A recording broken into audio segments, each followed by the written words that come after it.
तो आइए हेडिंग देते हैं धनात्मक आवेश, जिसको इंग्लिश में कहते हैं पॉजिटिव चार्ज। इसका सरल डिफिनेशन लिखे हैं। जब कोई पदार्थ इलेक्ट्रॉन का त्याग करती है तो उस पर उत्पन्न होने वाली आवेश को पॉजिटिव चार्ज कहते हैं। यदि कोई दो बॉडी है, दोनों को आपस में लगड़ेंगे तो एक बॉडी से इलेक्ट्रॉन निकलेगा, यानी इलेक्ट्रॉन को त्याग करेगा, तो उसमें द्रव्यमान की कमी होगी और द्रव्यमान की कमी होने के कारण उस पर माना जाएगा धनात्मक आवेश। इसीलिए इसका डिफिनेशन होता है कि जब कोई पदार्थ इलेक्ट्रॉन का त्याग करता है यानी बाहर निकालता है तो उस पर उत्पन्न होने वाले आवेश को धनात्मक आवेश कहते हैं, जिसे बड़ी क्यू या छोटी क्यू के द्वारा सूचित करते हैं। एक चित्र के माध्यम से समझने का प्रयास कीजिए। मान लेते हैं कोई एक वस्तु है, इसमें से कोई पार्टिकल निकल रहा है, यानी इलेक्ट्रॉन को जब हम निकालेंगे, त्याग करेंगे, तो इसमें इलेक्ट्रॉन की कमी होगा। इलेक्ट्रॉन की जब कमी होगा तो इसमें द्रव्यमान की भी कमी होगा। इसीलिए इस पर जो चार्ज आएगा वो धनात्मक होगा, क्योंकि कार्य फलन का मान कम जाता है। इसको फाई नॉट है, इसको हिंदी में कहते हैं कार्य फलन। आगे हम लोग पढ़ेंगे कार्य फलन किससे कहते हैं, इसका मात्रा क्या होता है, इसके बीमा क्या होता है, किसने खोज किया था। यहाँ पे लिखे कि नंबर ऑफ इलेक्ट्रॉन कम जाएगा, नंबर ऑफ प्रोटॉन ज्यादा हो जाएगा। कब? जब जिस बॉडी पर यहाँ पे धनात्मक पार्टिकल आ जाएगा तब। तो इस सिचुएशन में अगर ऐसा कहीं भी लिखा हुआ रहे तो समझ जाना कि बॉडी धनात्मक है। यहाँ पर नोट पाना में लिखे हैं कि जब कोई वस्तु धनावेशित होता है तो उसका द्रव्यमान कम जाता है। ऑब्जेक्टिव में याद के लिए रहिएगा, धनात्मक जब पार्टिकल रहेगा उसका द्रव्यमान कम जाएगा। इसमें त्रिज्या भी पूछता है, इसका आयतन भी पूछता है, इसका घनत्व भी पूछता है। एक टेबल बना देंगे, आप लोग याद कर लीजिएगा। ऋणात्मक आवेश यानी नेगेटिव चार्ज, इसका डिफिनेशन है कि जब कोई पदार्थ इलेक्ट्रॉन ग्रहण करता है, कोई पदार्थ हो या कोई वस्तु हो, जब इलेक्ट्रॉन को ग्रहण करेगा तो उस पर उत्पन्न होने वाले आवेश को ऋणात्मक आवेश कहते हैं, जिससे बड़ी क्यू या छोटी क्यू के द्वारा दर्शाते हैं। तो मान लेते हैं एक चित्र है, इसमें इलेक्ट्रॉन को ऐड किया जा रहा है, यानी बाहर से इलेक्ट्रॉन आ रहा है, तो इसमें इलेक्ट्रॉन की वृद्धि होगा। इलेक्ट्रॉन की वृद्धि होगा तो द्रव्यमान में वृद्धि होगा, क्योंकि इसका कार्यफलन ज्यादा होगा। और ज्यादा होने के कारण इस बॉडी पर जो चार्ज उत्पन्न हो जाएगा उसको ऋण आवेश कहेंगे, ऋणात्मक आवेश कहेंगे। तो ऋणात्मक आवेश में नंबर ऑफ इलेक्ट्रॉन ज्यादा होती है, नंबर ऑफ प्रोटॉन कम होती है, जिसके कारण यहाँ पे एक नोट पॉइंट बन जाएगा कि जब कोई वस्तु ऋणावेशित होता है तो उसका द्रव्यमान बढ़ जाता है। तो यह था छोटा सा एगो पॉइंट था, डिफिनेशन था धनात्मक और ऋणात्मक आवेश को। आप लोग इसको बढ़िया से उतार लीजिएगा, याद कर लीजिएगा, नोट कॉपी में बढ़िया से इसको एक्सप्लेन कर लीजिएगा। किसी तरह से दिक्कत हो समझने में या लिखने में तो कमेंट के माध्यम से आप लोग बताइएगा। आप लोग इतना उतारिए, आगे बढ़ रहे हैं। नोट पॉइंट नंबर 1 लिखे हैं कि समान आवेश के बीच प्रतिकर्षण बल कार्य करेगा और असमान आवेश के बीच में आकर्षण बल कार्य करेगा। समान आवेश का मतलब हो जाएगा प्लस प्लस या माइनस माइनस। असमान का मतलब होगा एगो प्लस लेंगे तो दूसरा माइनस लेंगे, या माइनस लेंगे तो प्लस लेंगे। तो आप लोग याद कर रहिएगा इस पॉइंट को। कूलाम के नियम जब हम लोग एक्सप्लेन करेंगे तो वहां पे यह पॉइंट काम करेगा। समान आवेश के बीच प्रतिकर्षण बल कार्य करता है, यानी प्लस लिए हैं, दूसरा भी प्लस लिए हैं, तो प्लस प्लस के बीच में प्रतिकर्षण बल कार्य करेगा। दोनों एक दूसरे के विपरीत दिशा में मूव करने का प्रयास करेगा, गति करेगा। उसी तरह से माइनस माइनस रहेगा, दोनों रिपेल करेगा, तो इन दोनों के बीच में रिपल्सन फोर्स कार्य करेगा। तो पॉइंट बनता है समान आवेश जब एक दूसरे को मिलेगा तो एक दूसरे को रिपेल करेगा। असमान आवेश के बीच आकर्षण बल कार्य करता है, माइनस लेंगे एगो प्लस लेंगे, तो फिर प्लस लेंगे तो माइनस, एक दूसरे के बीच में एक आकर्षण होगा, एक दूसरे को नजदीक आने का प्रयास करेगा। इसके बीच में एट्रैक्शन फोर्स कार्य करेगा, जिसको बोलते हैं आकर्षण बल कार्य करता है। अब प्रश्न यह है कि सर ये जो फोर्स लगता है पहला आवेश से दूसरे आवेश पर या दूसरे आवेश से पहले आवेश पर कहां से लगता है? तो पहला आवेश के केंद्र से दूसरे आवेश के केंद्र पर बल लगेगा, यानी पहला आवेश का जो सेंटर होगा वहां से फोर्स लगेगा दूसरे आवेश के सेंटर पर। एक दूसरे के केंद्र पर बल लगता है, सतह पर से बल नहीं लगता है। आप लोग याद कर ले रहिएगा। इसीलिए हम लोग आगे चल के ये जो फोर्स होगा इसको हम लोग कूलाम बल या विद्युत बल या केंद्रीय बल के नाम से भी हम लोग जानते हैं। एक छोटा सा पॉइंट था, 2 पॉइंट है, आप इसको याद करिए, उतारिए इसको। तो यहां से आगे हेडिंग है दोस्त, विद्युत आवेश का इलेक्ट्रॉनिक सिद्धांत।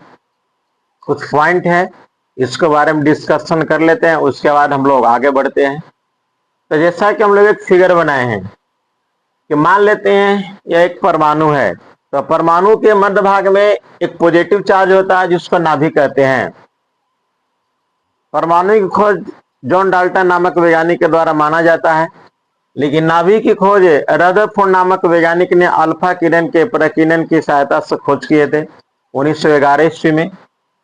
तो नाभिक हमेशा किसी भी पदार्थ के सेंटर में पाया जाता है। तो नाभिक में 2 पार्टिकल होता है, प्रोटॉन और न्यूट्रॉन। प्रोटॉन धनात्मक होता है और न्यूट्रॉन पर कोई चार्ज नहीं होता है, लेकिन प्रोटॉन और न्यूट्रॉन का मास लगभग एक दूसरे के बराबर होता है, इसीलिए नाभिक में प्रोटॉन और न्यूट्रॉन होता है।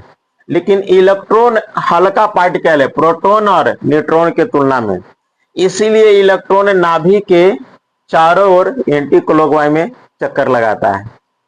कि प्रोटॉन का मास कम होता है, इलेक्ट्रॉन का मास सबसे कम होगा प्रोटॉन और न्यूट्रॉन की तुलना में। तो मान लेते हैं परमाणु है, तो 2 पॉइंट लिखे हैं, आप लोग याद के लिए रहिएगा कि परमाणु का आकार 10 के पावर माइनस 10 मीटर होता है, अर्थात 1 एंगस्ट्रॉन के बराबर होता है। अब 1 एंगस्ट्रॉन का जो वैल्यू होता है 10 के पावर माइनस 10 मीटर होता है। और यह जो नाभि का जो आकार है वह 10 के पावर माइनस 15 मीटर होता है, अर्थात 1 फर्मी के बराबर होता है।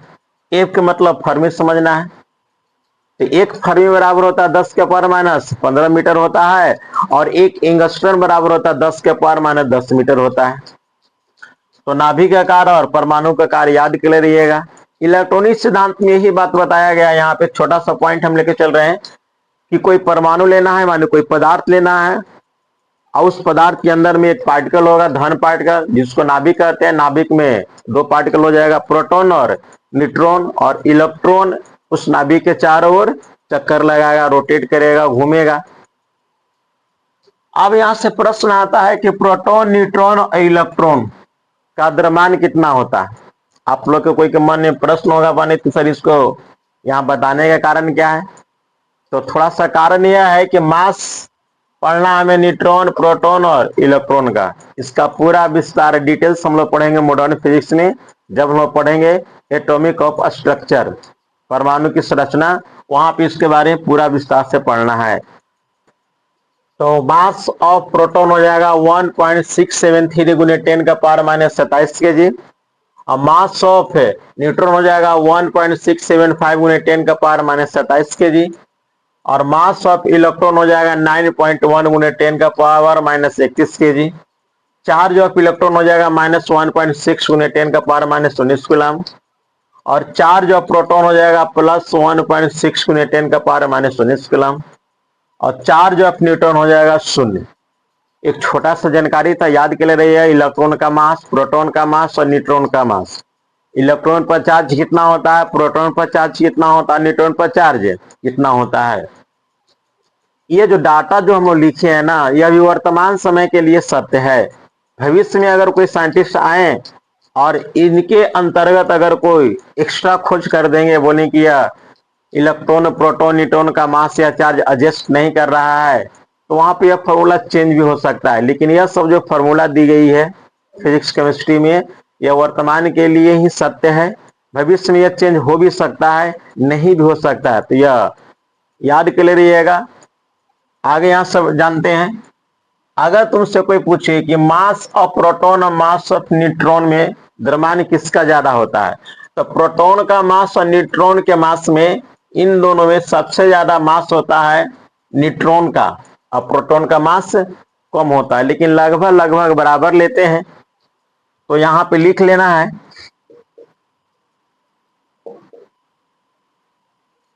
मास ऑफ न्यूट्रॉन ज्यादा होगा किससे, मास ऑफ प्रोटॉन से। तो मास ऑफ न्यूट्रॉन ज्यादा होगा मास ऑफ प्रोटॉन से, क्योंकि न्यूट्रॉन का मास ज्यादा होता है प्रोटॉन के मास से कम होगा इन दोनों की तुलना में। अगर प्रोटॉन और इलेक्ट्रॉन में अगर तुलना करें कि किसका मास ज्यादा होगा किसका मास कम होगा, तो यहां से आप लोग याद कर लीजिएगा, मास ऑफ इलेक्ट्रॉन कम होगा किससे, मास ऑफ प्रोटॉन। यानी इलेक्ट्रॉन का जो मास है सबसे कम होता है और सबसे ज्यादा किसका होता है, न्यूट्रॉन का। क्रम तरीके से पूछेगा तो सबसे ज्यादा मास होगा न्यूट्रॉन का, उसके बाद ज्यादा होगा प्रोटॉन का और फिर क्या होगा, इलेक्ट्रॉन का। सबसे कम मास होता है इलेक्ट्रॉन और सबसे ज्यादा किसका होता है, न्यूट्रॉन का। ये छोटा सा वीडियो था, आप लोग इसको देखिए, समझिए, नोट करने का प्रयास कीजिएगा। यूट्यूब के माध्यम से आप लोग के हम कुछ जानकारी देना चाह रहे हैं, आप लोग सपोर्ट कीजिए, वीडियो को लाइक कीजिएगा, सब्सक्राइब कीजिएगा। और किसी तरह से लिखने में गलती होगा तो आप लोग कमेंट के माध्यम से बताइएगा, और बढ़िया वीडियो बनाने का प्रयास करेंगे। आप लोग इतना उतारिए।